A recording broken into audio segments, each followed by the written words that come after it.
Une tradition, le football et le Thanksgiving aux États-Unis. Bienvenue à Focus. Mon nom est Ray Lalonde et voici Focus, un podcast quotidien qui analyse les sujets, les gros dossiers dans la business du sport. Et c'est parti.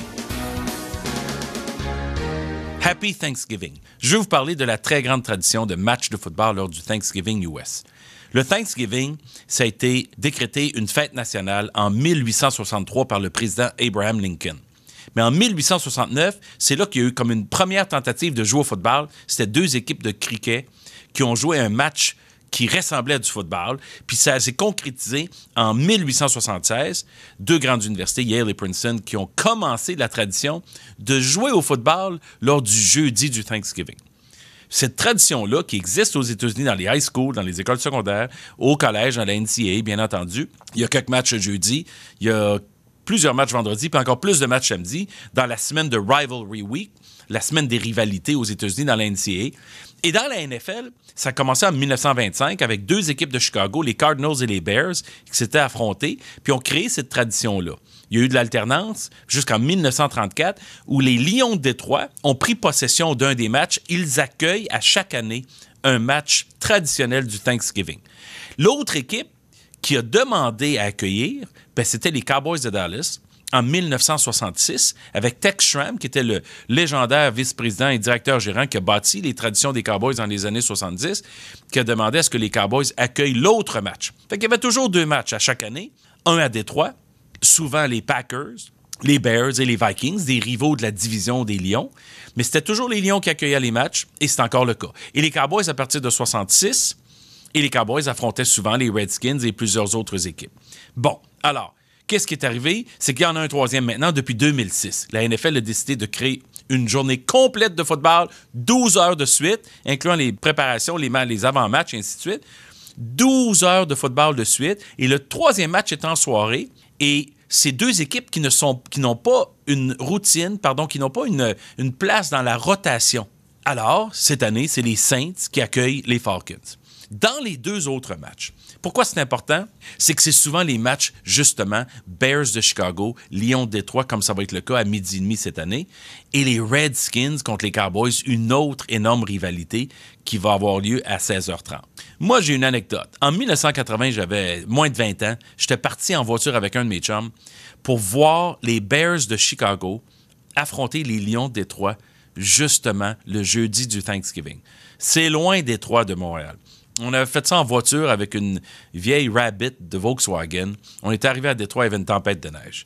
Mais mon objectif ce jour-là, c'était de voir de mes yeux Billy Sims, le légendaire demi-offensif des Lions, mais surtout Walter Payton, un des plus grands demi-offensifs de l'histoire du football, qui jouait pour les Bears. Alors, c'était au Silverdome à Pontiac, en banlieue de Détroit.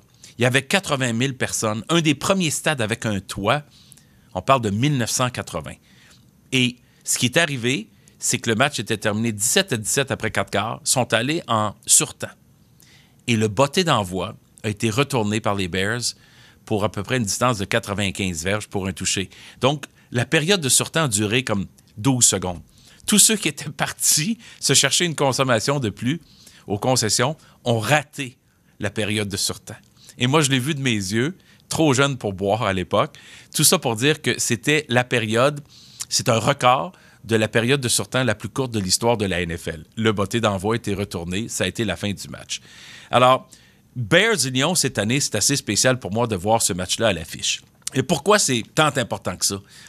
C'est que le Thanksgiving aux États-Unis, c'est une tradition, c'est une culture. C'est la fête nationale la plus importante de l'année pour les Américains. C'est comme nous, la Saint-Jean-Baptiste et Noël ensemble. Tout le monde arrête de travailler à partir du mardi après-midi, mercredi matin. Tout le monde voyage à partir du mardi jusqu'au week-end. C'est le week-end le plus occupé dans les aéroports aux États-Unis. C'est une tradition de famille. On est au repos, on est à la maison, on est entre membres de la famille. Il n'y a aucun débat religieux. Il n'y a pas de distinction entre les groupes ethniques. Tout le monde aux États-Unis fête le Thanksgiving. C'est la dinde célèbre qui fait en sorte que c'est une occasion de passion, de festivités, de moments importants et riches en famille, qui est très important. L'attachement aux Américains pour leur famille, pour leurs coutumes, pour leur université dans laquelle ils ont gradué. C'est important pour eux, à un niveau où 2-3 fois dans l'année, ils ont des occasions de célébrer ça et ils le font. On pense au 4 juillet, on pense au Memorial Day à la fin mai, le début de l'été. Les Américains sont très forts sur ces traditions-là. Alors, rajoutez à ça le football et comment le football est important. En fin de semaine, d'ailleurs, c'est un des grands matchs de la saison dans le college football de la NCAA. Michigan qui joue à Ohio State, c'est une tribune importante pour la NCAA. Puis en plus, les deux équipes sont classées 4e et 10e respectivement. Il y a un enjeu important. Mais pour la NFL, il y a une occasion avec leurs partenaires de créer une autre plateforme comme un autre Super Bowl, une autre vitrine d'une journée où ils dominent la programmation télé. Ils dominent tout ce qui est diffusion de contenu sportif. C'est une occasion pour leurs partenaires de s'exposer et de se mettre en valeur parce que tout le monde regarde la télévision aux États-Unis le jeudi de Thanksgiving à cause de la qualité des productions télé qui existent. Les Américains sont synonymes de football et de Thanksgiving. Et il faut reconnaître que cette culture-là, ça crée une certaine envie du côté du Canada. On regarde, nous aussi, les matchs du jeudi du football avec beaucoup de passion et d'attention.